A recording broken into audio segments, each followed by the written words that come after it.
Welcome back to Case Closed Anime Review, episode number 263. We are reviewing episode number 1153, The Yashime of Yakushima. Yep, this first of a two-parter. It's anime original. And here's some interesting things about that, basically, that this was the first time since the story, the episode Kanguro Gets Drunk in Tsushima, which aired back in 2005. This actually is the first time they've been there in 20 years. The place, like the hotel they stay at, is a real location. The car is real. So they partnered with a real-life television program, which is interesting. And yeah, the whole thing of this one is just to promote the island of Yakushima. It's basically put a promotional piece for this island. Just say, hey, come visit this really cool island. We have all this really good nature here. So the episode starts off with these hikers and the guide who they reveal his name is, I can find him here.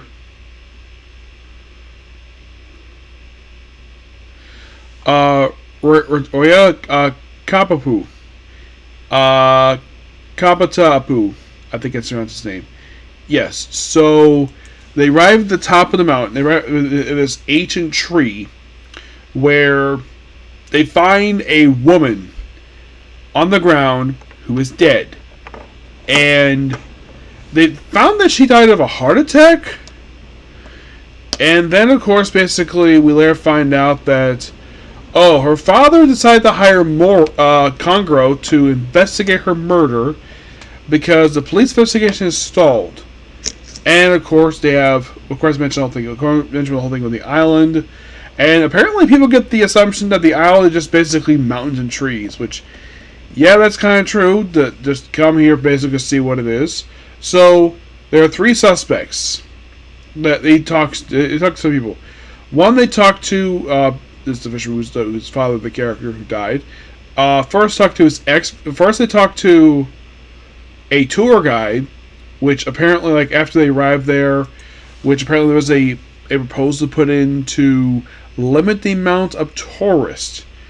And this is probably later on in the episode, which apparently the tour guide didn't necessarily disagree with her. He basically did agree with some of it. It's all about preserving the nature of the island. Okay, fine. They also talked to her ex-fiance, who runs a woodworking plant, which shut down 6 months part of the episode due to apparently him falsely claiming this wood came from the island.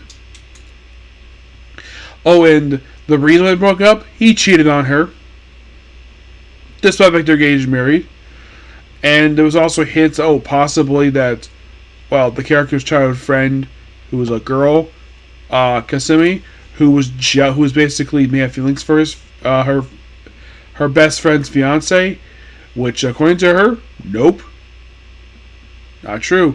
And then of course talked with another childhood friend who works a supermarket, which of course, despite the fact his name was Yoji, despite the fact he was, well, he would technically in a way, well, basically what he did was stalk her because he had feelings for her, but in a way, he could not have killed her when he did because, well, he's got long hair, which, okay, that's not going to stop you.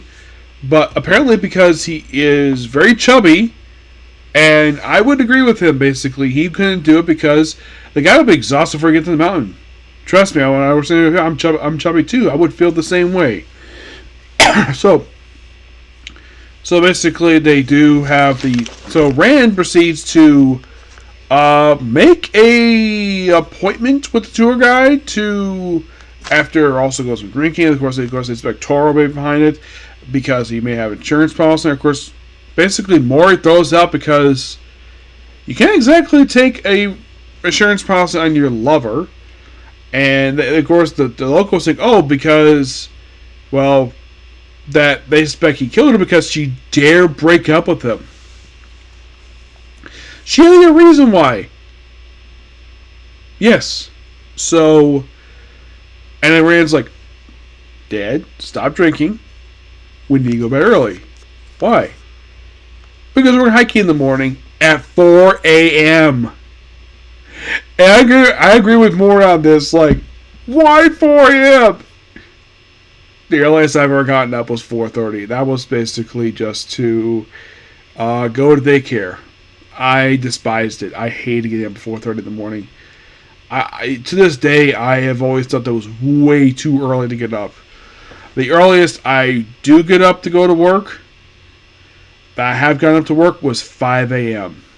Yeah, I'm not a big fan of it. I rather, like, because, so I do that is if I need to go to work at 6 a.m., which I'm not the biggest fan of going to work at 6 a.m., but they occasionally have it come at 6 a.m. So then, of course, they go hiking, and of course, Maury would do the same thing I would do if I was getting in the morning or driving someplace. Fall asleep. Yeah, I would basically do the same exact thing, though. First, they drive up there, then they take a hiking bus. Excuse me. Those of you wondering, have I ridden hiking before? I have. It is exhausting. Yeah, it is a complete exhaustion to do any hiking. I have done some hiking per se. It is very tiring. After a while of walking, you're basically ready to collapse after a while. And you gotta have plenty of energy basically in order to do it. So then they arrive there, of course, to do some walking on these train tracks, where they do explain that apparently they built the train tracks during the Tashito era, I think is what he said. So, and then 2001, they outlawed the logging transport thing for some reason. Maybe to preserve the land. That's probably the reason we outlawed the logging. So they switched from the industry to tourism. Not a bad idea to do. Make money off basically with this wonderful nature. This is where they discussed the whole postal thing. Which, of course, he does agree with some of the idea. Just the whole thing is about preserving nature. And they walk on the train tracks a while. And then, of course, there's a Indian-verse joke. Like, where Conan's starting to get exhausted about being a child body. Yeah, a kid probably would be exhausted. Rand surprisingly is not exhausted. Her father is exhausted because he's chronically out of shape. Despite the fact he's actually pretty thin. Yes, Maury is a pretty skinny guy. I think he does eat, but he probably does do some walking per se. But he probably doesn't do cardio. That's probably what's going on here. That's one of the reasons why he's out of shape. So, and like, okay, now we do real hiking. And eventually they get to the area where they found the body. And of course they go to the watering hole, where Rand proceeds to see a scarecrow in an area probably should not be there.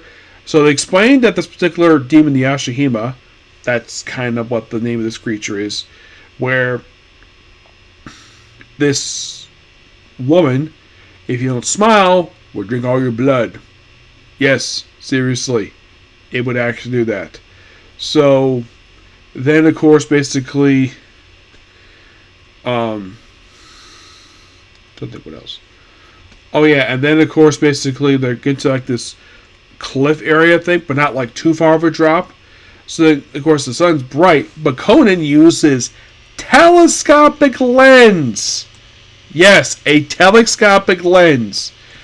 Which, Conan very rarely uses this damn thing. The last time he ever used it in an episode of the anime was actually about 4 months ago. In an anime original episode. Yep. Yes, believe it or not, he just used it. Last time he ever used this thing was back in episode 1000. And here's a little fun fact. What was the last time he used it in a cannon case? When he met Chihagagawa, the older sister of Kenji, one who died in a flashback. I think he died via bombing.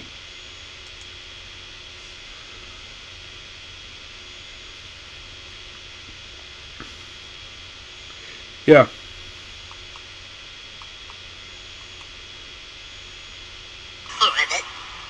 But that was last time canon-wise we've seen. That was back in September. So it's been a little over a year since they last used it.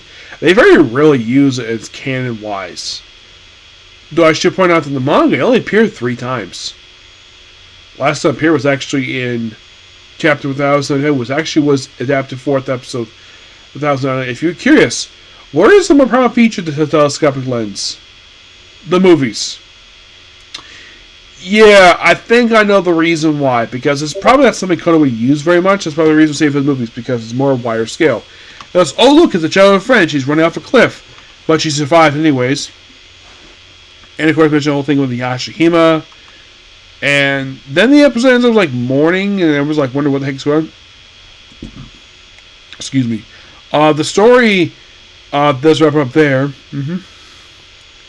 It is definitely a good episode. Oh yeah, definitely.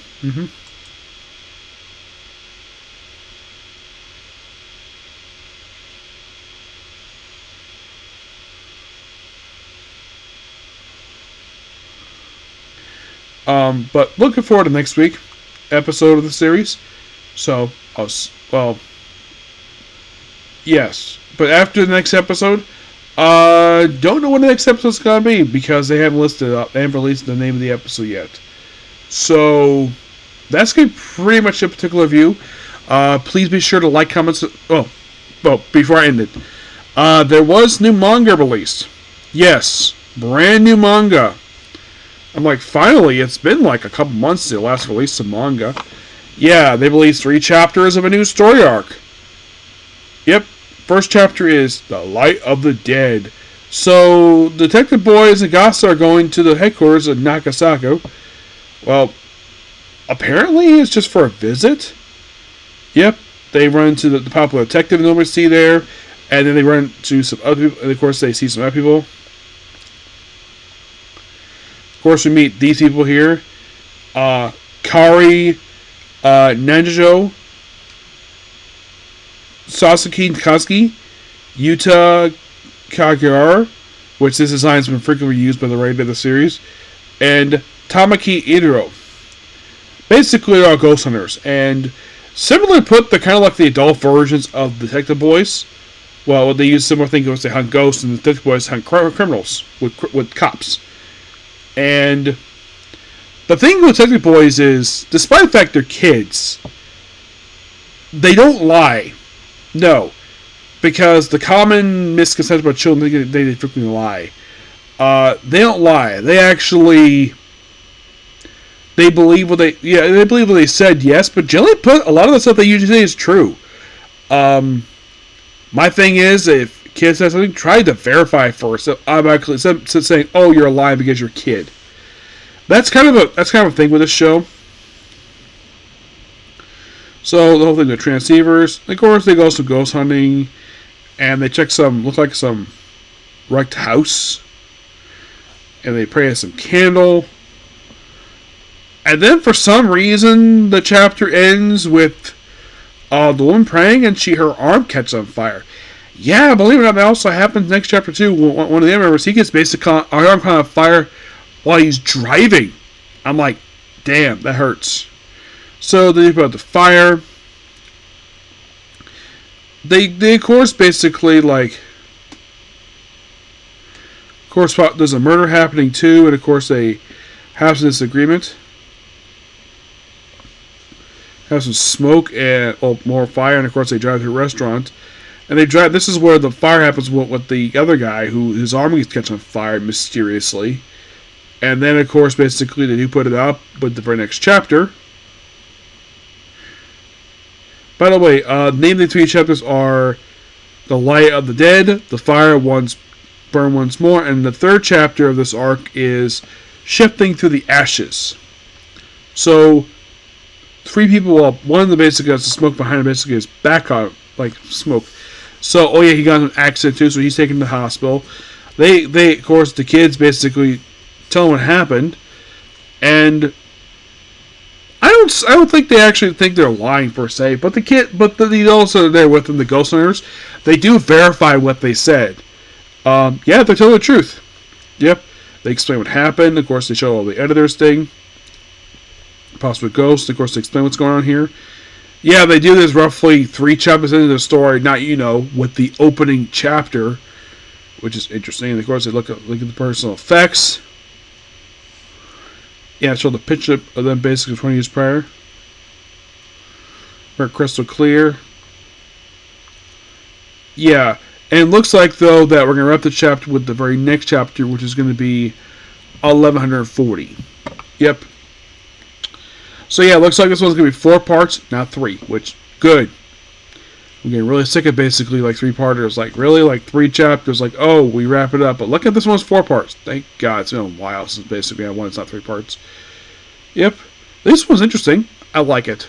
I give these chapters a 9 out of 10.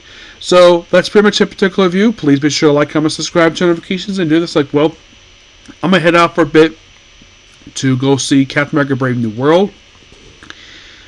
And then when I get back, watch Blue Exorcist, and maybe, hopefully, if they release it, 100 Girlfriends. If not, after Blue Exorcist, I'm going straight to Kamen Rider. Okay, next video. Bye.